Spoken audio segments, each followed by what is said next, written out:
Hello. Today we will talk about the cultural environment. To succeed in international business, it is very important to understand the cultural environment. Culture influences what people say and do, how they say and do things, and why they say and do things. Culture also influences how people perceive, interpret, and respond to what other people say and do.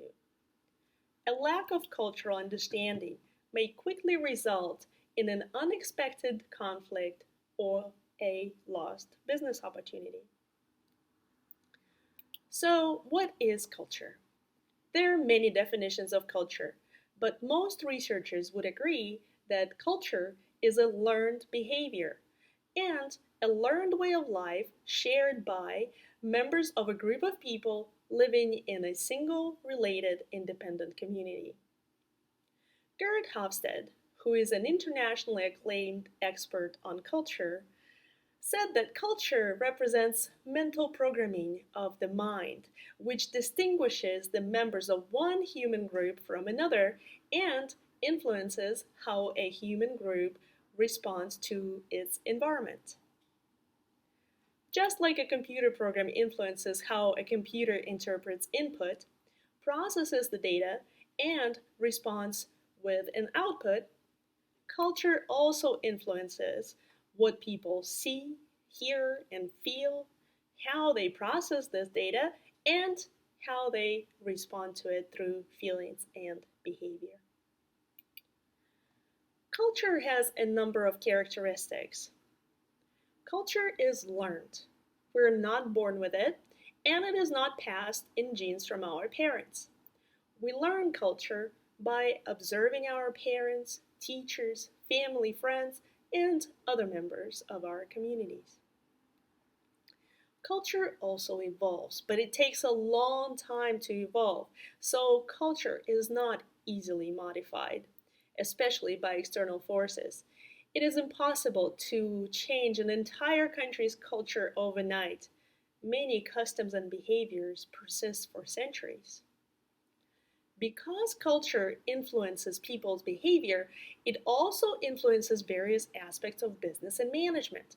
Thus, it is important for companies doing business internationally to identify how cultural differences may affect various aspects of business and management and acculturate and adapt to different cultural environments.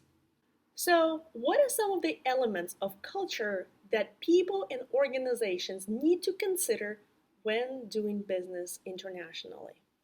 Values refer to basic beliefs about right and wrong in a society. In some countries, such as the US, people value individualism, individual freedom, and independence. This is reflected in people's preferences for being able to set their own goals, defend their opinions, and make their own decisions. For example, in the US, people are typically expected to manage their own career paths and goals rather than rely on organizations. In other countries, where people value interdependence and collectivism, people are expected to rely on their companies and bosses to help them with career goal setting and career path management. Attitudes. Attitudes are feelings and opinions. In different countries, people have different attitudes towards different things. For example, attitudes towards change. Some view it with suspicion, and others welcome it.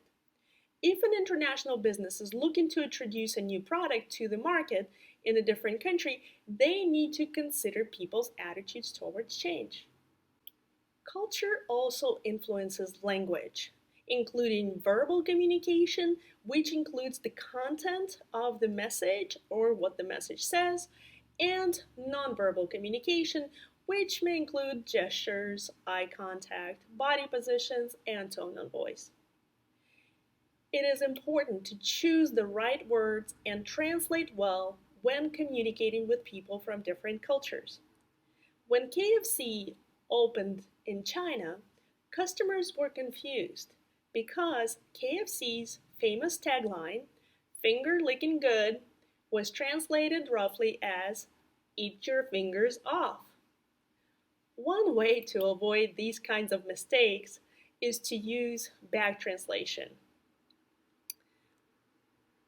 Using this technique, a message is translated into another language by one translator and then translated back into original language by another translator. The second translation, or the backward translation, can then be compared to the original version. If the meaning is close, translation was successful. It is also important to be aware of cultural differences in nonverbal communication. Gestures that might be acceptable in some cultures may not be acceptable in other cultures. For example, a gesture that means okay in the US may be interpreted as zero or worthless in some parts of France. Other elements, including manners and customs, which involve the way people do certain things in a society, also vary across cultures. In some cultures, time is very sequential and linear. People are accustomed to arrive early at meetings and dislike when people arrive late. In other cultures, time is more fluid and less linear. People are accustomed to do things as they come up, and in these societies, running a few minutes late to a meeting is not a big deal. Aesthetics is what is perceived as taste and beauty in a society. Aesthetics may also vary and must be considered by companies doing business internationally, especially when they're working on packaging or websites. For example, red is typically associated with love, desire, and passion in the US, and prosperity and good fortune in many Asian countries. Black is the color of mourning in the US, and the color of health and stability in some Asian countries. Other elements of culture include religion, education, material culture, which is best demonstrated by economic, social, and financial infrastructure, and social institutions, which encompass the way people in a society relate to each other within a group setting. For example, some societies have a high level of social stratification, while other societies are more egalitarian. To succeed in international business, it is very important to understand the cultural environment and become aware and know how to respond to different cultures, characteristics of cultures, and the various elements of cultures.